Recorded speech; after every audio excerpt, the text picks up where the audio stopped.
राजकुमारी की शादी के लिए राज्य के कई बड़े बड़े राजाओं और राजकुमारों के प्रस्ताव आए, लेकिन वसुंधरा ने किसी को पसंद नहीं किया।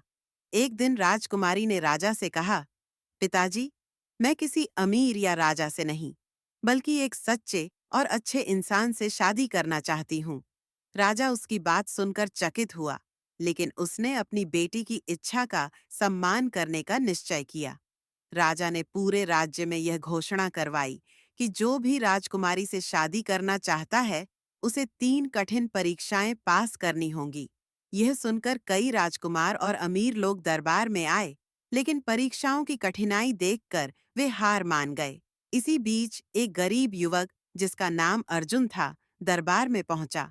वह ईमानदार और मेहनती था, लेकिन उसकी गरीबी के कारण लोग उसे तुच्छ समझते थे। राजा ने उसकी हिम्मत की सराहना की और उसे परीक्षाओं में भाग लेने की अनुमति दी।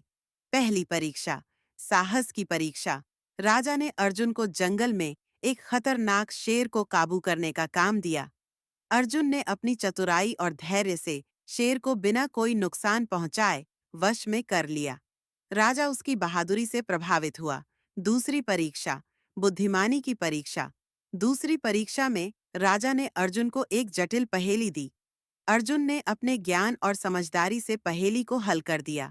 दरबार में मौजूद सभी लोग उसकी प्रशंसा करने लगे। तीसरी परीक्षा, सच्चाई और चरित्र की परीक्षा। तीसरी परीक्षा में राजा ने अर्जुन के चरित्र और सच्चाई की परख की। उसने अर्जुन को बड़ी संपत्ति देकर उसे प्रलोभन में डालने की कोशिश की, लेकिन अर्जुन ने संपत्ति को ठुकरा दिया और कहा, मैं केवल अपने मेहनत के दम पर जीना चाहता हूँ। राजा ने यह देखकर निर्णय लिया कि अर्जुन ही उसकी बेटी के लिए सबसे योग्य वर है। विवाह और सुखी जीवन। राजा ने राजकुमारी वसुंधरा और अर्जुन का विवाह धूमधाम से करवा दिया। वसुंधरा और अर्जुन ने मिलकर राज्य की प्रजा के कल्याण के लिए काम किया।